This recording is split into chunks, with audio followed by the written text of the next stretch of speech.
നമസ്കാരം. എല്ലാ മാന്യ പ്രേക്ഷകർക്കും നമ്മളുടെ പ്രോഗ്രാമായ കണ്ടതും കേട്ടതും പരിപാടിയിലേക്ക് ഹാർദവമായ സ്വാഗതം.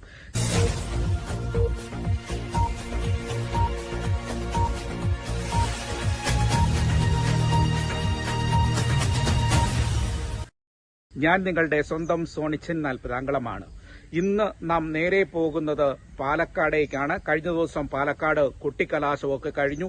എല്ലാ പാർട്ടിയുടെയും 3 പാർട്ടിയും ഇഞ്ചോടിഞ്ച് വളരെ ശക്തമായ ഒരു പ്രചരണമാണ് കാഴ്ചവെച്ചത്.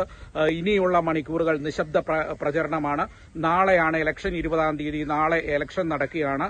പാലക്കാടിനെ സംബന്ധിച്ച് ഇത് വലിയ ഒരു തെരഞ്ഞെടുപ്പ് തന്നെയാണ്. കാരണം ഇതുവരെയും കേരളം കണ്ടതിൽ വെച്ച് ഏറ്റവും വലിയ വാശിയേറിയ വീറും വാശിയുമേറിയ ഒരു തെരഞ്ഞെടുപ്പ് പ്രചരണം തന്നെയാണ് നമ്മൾ കണ്ടത്. അപ്പോ അതിന്റെ വിധി എഴുത്തെന്ന് പറയുന്നത് നാളെ 20-ാം തീയതിയാണ്. 23-ാം തീയതിയാണ് ശനിയാഴ്ച നമുക്ക് അതിന്റെ ഫലപ്രഖ്യാപനം വരും. ഏതായാലും നമുക്ക് അതിന്റെ വിധിയിലേക്കൊക്കെ കാത്തിരിക്കാം. ജനം കാത്തിരിക്കുന്ന, അതായത് കേരളത്തിലെ ജനം ഒന്നടങ്കം കാത്തിരിക്കുന്ന ഒരു ഇലക്ഷൻ ആണ് ഈ പറഞ്ഞ പാലക്കാട് നടന്നത്. ഈ പാലക്കാടിനെ സംബന്ധിച്ച് ഇപ്രാവശ്യം എല്ലാം കൊണ്ടും അവിടെ ഒരു ജനപങ്കാളിത്തം ഉണ്ടായി എന്നുള്ളത് വളരെ ഒരു വലിയ സന്തോഷം നൽകുന്ന ഒരു കാര്യമാണ്. കാരണം ഞാൻ അവിടെ കഴിഞ്ഞ ഒരാഴ്ചയായിട്ട് അവിടെ ഉണ്ടായിരുന്നു. കൽപ്പാത്തി രഥോത്സവത്തിന്റെയൊക്കെ ഭാഗമായിട്ട് ഞാനും അവിടെ ഉണ്ടായിരുന്നു. അവിടെയുള്ള വിവിധ ആളുകളുമായൊക്കെ സംസാരിച്ചു. അത് 3 പാർട്ടിയും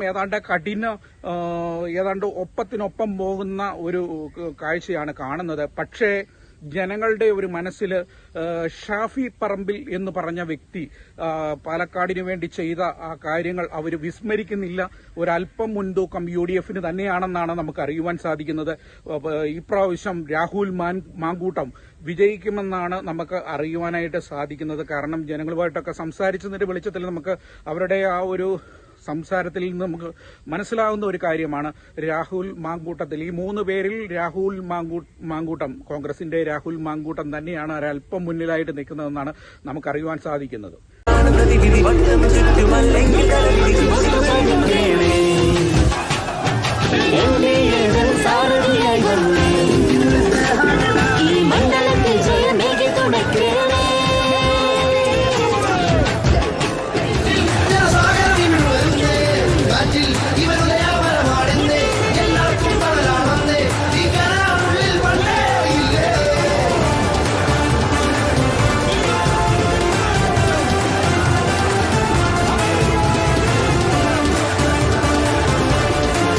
തൃശൂർ പൂരത്തെ അനുസ്മരിപ്പിക്കുന്ന ഒരു പ്രകടനമാണ് നമ്മൾ അവിടെ കണ്ടത്, അല്ലേ? ആ കൊട്ടിക്കലാശത്തിൽ നമ്മൾ കണ്ടത്. കാരണം എന്നാന്ന് ചോദിച്ചാൽ വെടിക്കെട്ട്, അതുപോലെ തന്നെ ചെണ്ടമേളം, അതുപോലെ ബാൻഡ് സെറ്റ്, ശിങ്കാരിമേളം, പിന്നെ എല്ലാ കലാരൂപങ്ങളുടെ അകമ്പടിയോടുകൂടി കഥകളി, അങ്ങനെ എല്ലാ കലാരൂപങ്ങളുടെ അകമ്പടിയോടുകൂടി ഓരോ പാർട്ടികളും ഈ പറഞ്ഞ ഈ സമാപന ഈ കൊട്ടിക്കലാശത്തെ വളരെ ആഘോഷഭരിതമാക്കി.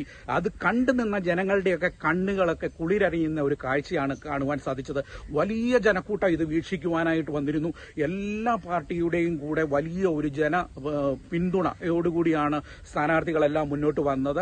അപ്പോൾ അതൊക്കെ ഒന്ന് അവിടെ നിന്ന ആളുകൾക്കൊക്കെ വളരെ സന്തോഷം. കാരണം ഇത് കാണാൻ നിൽക്കുന്ന ആൾക്കാരെയാണ് ഏറ്റവും കൂടുതൽ പ്രചോദനം കൊള്ളിക്കുന്നത്. അപ്പോൾ അതിന് 3 പാർട്ടികൾക്കും കഴിഞ്ഞു എന്നുള്ളത് എടുത്തു പറയേണ്ട ഒരു കാര്യമാണ്. പിന്നെ നമുക്കറിയാം കോൺഗ്രസിന്റെ നമ്മുടെ KPCC പ്രസിഡന്റ് സുധാകരൻ ഉൾപ്പെടെ, അതുപോലെ തന്നെ മുതിർന്ന നേതാവായ പ്രതിപക്ഷ നേതാവ് VD സതീശൻ, അതുപോലെ തന്നെ കോൺഗ്രസിലെ എല്ലാ പ്രമുഖ നേതാക്കളും, അതായത് മുരളീധരൻ ഉൾപ്പെടെ എല്ലാവരും, ആദ്യമൊക്കെ ഒരു ചെറിയ ഇതൊരു വിഷമം പറഞ്ഞിരുന്നെങ്കിലും അദ്ദേഹമൊക്കെ ഉൾപ്പെടെ ഫുൾ സപ്പോർട്ട് അവിടെ ഈ പറഞ്ഞ സ്ഥാനാർത്ഥിക്ക് രാഹുൽ മാങ്കൂട്ടത്തിന് കൊടുക്കുകയുണ്ടായി. അപ്പോൾ അങ്ങനെ ഒരു വലിയ പാലക്കാട് തെരഞ്ഞെടുപ്പ് എന്ന് പറയുന്നത് വലിയ ഒരു സംഭവവികാസങ്ങൾ ഇപ്രാവശ്യം വളരെ കൗതുകമൊക്കെ ഉണ്ടാക്കുന്ന ഒരു ഇലക്ഷൻ തന്നെയാണ്. ധാരാളം ആളുകളെ അവിടേക്ക് വന്നു. കോൺഗ്രസിന്റെ ഒരു പ്രത്യേകത എന്താണെന്ന് വെച്ചാൽ ഈ പറഞ്ഞ നേതാക്കന്മാരെ എല്ലാം, അതായത് മോൾ തട്ട് മുതൽ താഴത്തെ അണികളെ വരെ ഫുള്ള് അണിനിരത്തിക്കൊണ്ട് അവർക്ക് ഈ പറഞ്ഞ പ്രചാരണം നടത്തുവാനായിട്ട് സാധിച്ചു എന്നുള്ളത് അവർക്ക് പ്ലസ് പോയിന്റ് തന്നെയാണ്. അത് അവർ വിജയിക്കുകയും ചെയ്തു. പിന്നെ വികസന പ്രവർത്തനം, അതിന്റെ അത് മുന്നോട്ട് വെച്ചുകൊണ്ടാണ് അവർ വോട്ട് ചോദിക്കുന്നത്. അതായത് ഷാഫി പറമ്പിൽ ചെയ്തതിന്റെ ആ ഒരു പ്രവർത്തനം മുൻനിർത്തിക്കൊണ്ടാണ് ഇപ്പോൾ രാഹുൽ മാങ്കൂട്ടത്തിന് വേണ്ടി, കോൺഗ്രസ് സ്ഥാനാർത്ഥിയായ രാഹുൽ മാങ്കൂട്ടത്തിന് വേണ്ടിയിട്ട് വോട്ട് ചോദിക്കുന്നത്. അതിന്റെ കൂടെ ഷാഫിയും കൂടെ നിന്നാണ് വോട്ട് ചോദിക്കുന്നത്. പിന്നെ എല്ലാ പ്രമുഖ നേതാക്കളും വന്നു. പിന്നെ സിനിമാ താരങ്ങളെയൊക്കെ ഉൾപ്പെടുത്തിക്കൊണ്ടാണ് കോൺഗ്രസ് പ്രചരണം നടത്തിയത്. അതൊക്കെ സാധാരണ ജനങ്ങളുടെ ഇടയിൽ കൂടുതൽ സ്വാധീനം ചെലുത്തുവാനായിട്ട് കോൺഗ്രസ് പാർട്ടിക്ക് കഴിഞ്ഞു എന്നുള്ളത് വളരെ നിസ്സംശയം നമുക്ക് എടുത്തു പറയാൻ സാധിക്കും. അതൊക്കെ ജനഹൃദയങ്ങളിൽ തങ്ങി നിൽക്കും. കാരണം ഒരു സിനിമാ താരമൊക്കെ വന്ന് പറയുമ്പോൾ കുറച്ചുകൂടെ എഫക്റ്റീവ് ആവും. അതുപോലെ തന്നെ എല്ലാ നേതാക്കന്മാരും ഇത്തവണത്തെ കോൺഗ്രസിന്റെ എല്ലാ നേതാക്കന്മാരും വന്നു ഒരു കുടക്കീഴിൽ നിന്നുകൊണ്ട് പ്രചരണം നടത്തി എന്നുള്ളത് അഭിനന്ദനം അർഹിക്കുന്ന ഒരു കാര്യം തന്നെയാണ്. ഏതാണ്ട് 20,000 വോട്ടുകൾക്ക് മുകളിൽ കോൺഗ്രസ് ലീഡ് ചെയ്യും, വിജയിക്കും എന്നാണ് ഇപ്പോൾ അറിയുവാനായിട്ട് സാധിക്കുന്നത്. കാരണം അവിടെ അതുപോലെയുള്ള ഒരു അണ്ടർഗ്രൗണ്ട്, അതായത് താഴത്തെ തട്ട് മുതൽ അവർ കോൺഗ്രസ് എല്ലാ സ്ഥലങ്ങളിലും പ്രവർത്തനം നടത്തി അതിലവർ ഏതാണ്ട് 100% വിജയിച്ചു എന്ന് തന്നെ പറയാം. അതിനുവേണ്ടി സ്ഥാനാർത്ഥിയും കോൺഗ്രസിലെ എല്ലാ നേതാക്കന്മാരും അണിയറ പ്രവർത്തകരും സജീവമായി ഇപ്രാവശ്യം പങ്കെടുത്തു എന്ന് പറയണം. അപ്പോൾ അത് അവരുടെ കോൺഗ്രസിന്റെ ഒരു നേട്ടമായിട്ട് തന്നെ നമുക്ക് പറയാം. ഈ സമയത്ത് ആരും ഒരു പണക്കം പോലും കാണിക്കാതെ എല്ലാവരും മുന്നിട്ടിറങ്ങി. മുരളീധരൻ ഒരു ചെറിയ ഒരു ഇതുണ്ടായിരുന്നെങ്കിലും അതെല്ലാം അവസാന നിമിഷം എല്ലാം പരിഹരിച്ച് നാളെ ഇലക്ഷനിലേക്ക് ഇറങ്ങുകയാണ്. അപ്പോൾ എന്തായാലും ഒരു വിജയം തന്നെ, ഒരു നല്ല ഒരു വിജയം, തിളക്കമാർന്ന ഒരു വിജയം തന്നെയാണ് പ്രതീക്ഷിക്കുന്നത്. പിന്നെ ഈ പറഞ്ഞ കണക്ക് ഈ സമൂഹ മാധ്യമങ്ങളിലൂടെ ഒരു നല്ല ഒരു ഇമേജ് ഈ പറഞ്ഞ ഇലക്ഷന് കിട്ടുവാനായിട്ട് സാധിച്ചു. പിന്നെ കൽപ്പാത്തി പോലുള്ള ഒരു സ്ഥലത്തൊക്കെ ഇങ്ങനെ രഥോത്സവം നടന്നുകൊണ്ട് ഇപ്രാവശ്യം ജനങ്ങളുടെ എല്ലാം ശ്രദ്ധ പാലക്കാടായിരുന്നു. ഇത്തവണത്തെ ഈ പറഞ്ഞ LDF സർക്കാരിന്റെ ഒരു വിലയിരുത്തൽ കൂടിയായിരിക്കാം ഈ തെരഞ്ഞെടുപ്പ് എന്ന് നിസ്സംശയം പറയേണ്ട ഒരു കാര്യമാണ്. കാരണം മുഖ്യമന്ത്രി ശ്രീ പിണറായി വിജയൻ ഉൾപ്പെടെയുള്ള ആളുകൾ അവിടെ പ്രചരണത്തിനെത്തി, നേതൃത്വത്തിനെത്തി, അവിടെ വന്ന് സംസാരിച്ചു.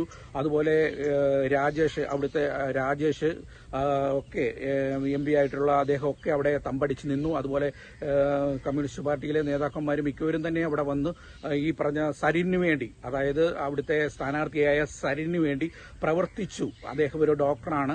അദ്ദേഹത്തിന് വേണ്ടി LDF പാർട്ടി ഒന്നടങ്കം പ്രവർത്തിച്ചു എന്നുള്ളത് എടുത്തു പറയേണ്ട ഒരു കാര്യം തന്നെയാണ്.